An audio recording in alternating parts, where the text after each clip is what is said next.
What's going on, successors, and welcome to the Speak Your Success. Take two. What's going on, successors, and welcome to the Speak Your. What in the world? Take three. What's going on, successors, and welcome to the Speak Your Success podcast. I'm your host, Jonathan Jones, and today I just wanted to drop something on your head really quick. I know we're coming up fast, and I know we're getting ready to celebrate MLK Day because there's no doubt about it. Because of Martin Luther King, he's done some great things, and he's allowed us to be in a position and to be in a place just as his dream shared, to where young black boys and young white boys and young black men, Hispanic men, Latino men and women, and people of all different races, different creeds, and different religions. His dream was that we would all be able to play together and live together and operate in society together. And now that seeing a lot of that has come to fruition, we want to shout out Dr. Martin Luther King because we know we're coming up on his birthday, and we just want to show our appreciation for him in the way that him and his team moved so that we could be in a position now to where we can do these things and have certain liberties. So we thank God for Dr. Martin Luther King. But in addition to that, I just want to share a fun fact with you. Did you all happen to know that originally Dr. Martin Luther King was going to move forward with a violent protest? But then outside of that, some of the team came together and it was like, Brother Martin, if you try to move forth violently and you think that that's going to create a level of success, you're wrong. So we have to take a step back and we have to begin to think, how can we be more productive and how can we even make more of an impact? So that would be by us taking a non-violent approach and a non-violent stance. So I want to share that with you all today. We'll call that Martin's Moment. And now I want to move forward and I want to share with you just the idea and the concept of taking time to celebrate the small wins. Shout out to Kendall Ficklin. Kendall Ficklin, he was my business coach, my speaking coach, and he helped me better identify and build my business, my speaking platform, and understand how to maximize where I was as a speaker. So shout out to him because small wins is a phrase that I would coin him with. I would always hear him share it. And friends, I think too often if we're not careful, we move too fast, right? And I'll go first and I'll say I do this a lot, but it's taking the time to slow down enough to celebrate your accomplishments.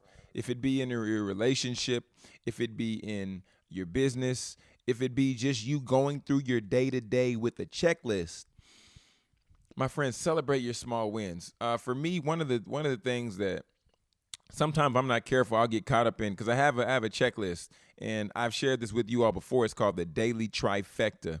And every day I try to do 3 things to make sure that I'm growing in my business, but ultimately in life. I read 10 pages. I will write for 30 minutes, and I'll practice speaking for 30 minutes. And I try to do that every day. I try to do at least those 3 things every single day because by reading, I'm growing my mind. Then by practicing what I read, now I'm becoming more versed with content. And then lastly, writing. Because when you physically write things down, that's how it continues to get your mind growing and your mind stewing. So then I got a planner, and in the planner, it has a checklist. So I check.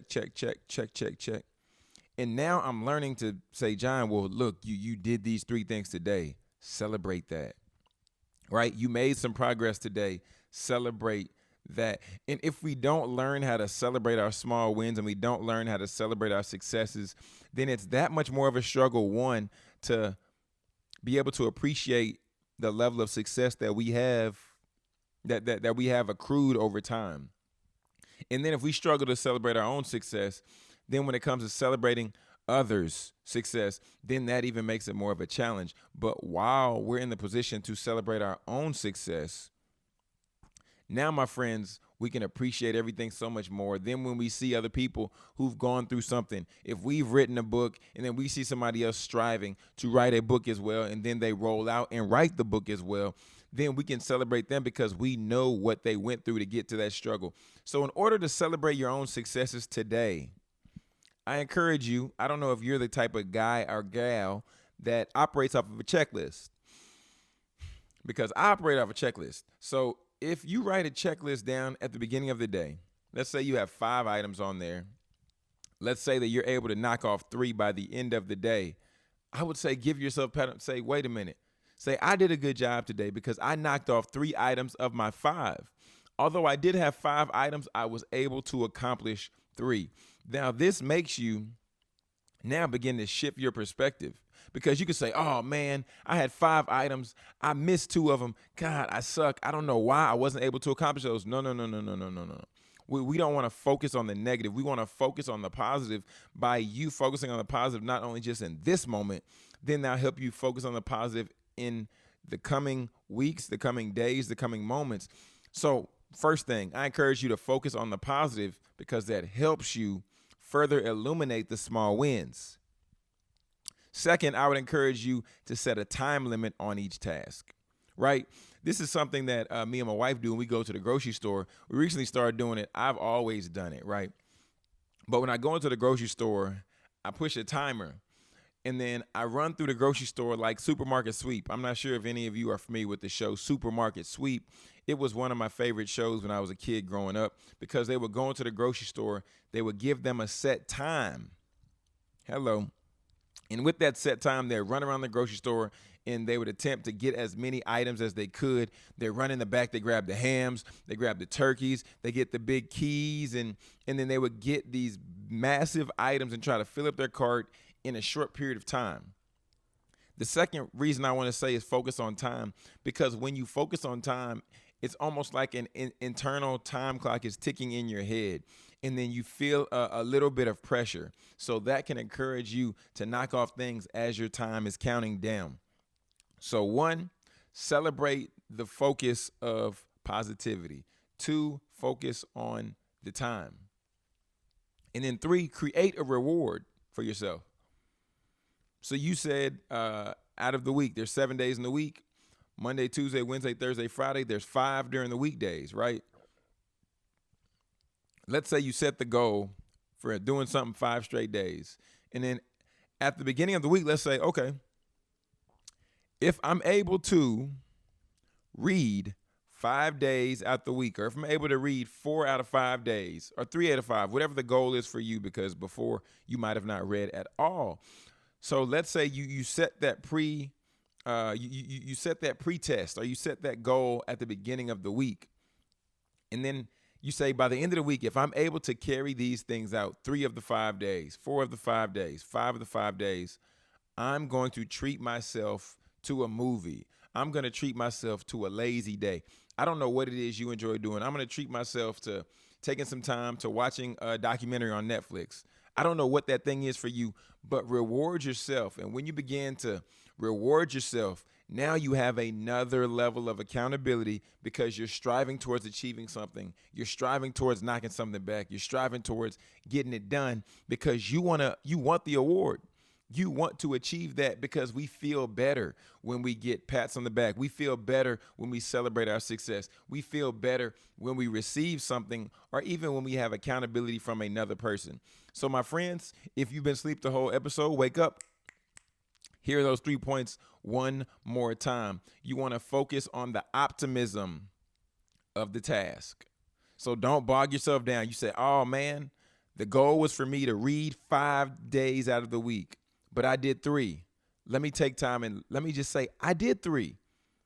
Something happened those other 2 days, but I was able to knock out 3 days of reading. Second, you want to put a time on each task, because a time being attached to each task now creates an internal clock and creates another level of accountability for you, and even a healthy level of pressure, because it causes you to be more accountable throughout your day, throughout your daily actions.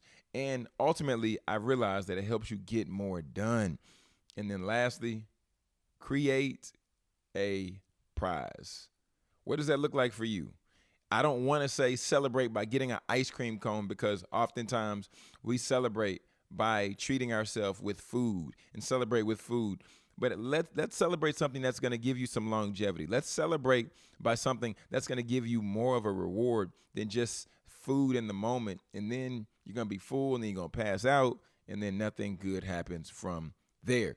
So my friends, if you're not following the podcast, I would encourage you to subscribe to wherever you stream podcasts. I would definitely encourage you to subscribe. I would definitely want to challenge you to do just that. So then you can receive every episode every Monday, motivation, and every Friday, because we're dropping episodes on your head. And then if you would like to get connected with me, I would encourage you to go to jonathanjonespeaks.com. That's where we have everything. That's where we have the podcast. That's where we have the merch. And it's even where we have access to my book if you would like to purchase a copy of that. And right now, everyone who purchases the book, one thing we're going to do for you is now we also have a video course. And I'm going to go ahead and shoot that over to you. And it's me unpacking each principle, because we have 14 principles in the book. So throughout the book, and then we have the video course as well, you would get 14 principles further unpacked by me, more content, more video content in your face. I'm talking directly to you and helping you walk through that content. So, all right, my friends, until next time. Well, I want to drop a quote on you first. At the end of the day, I thought this originally was a Henry Ford quote, but it's actually from Confucius. But he who thinks he can and he who thinks he can't usually are both right.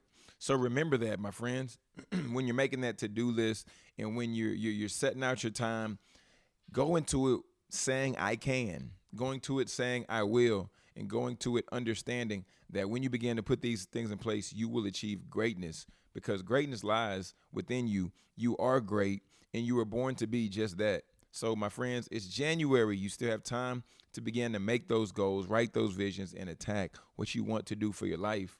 But it all starts from you stepping out, taking the action, one step at a time. 2 steps lead to a mile. A mile will lead to many miles, and many miles ultimately will get you around the world. TEDx speaker and best-selling author Jonathan Jones reminding you to speak your success, believe in your greatness, and continue to create the life and business of your dreams.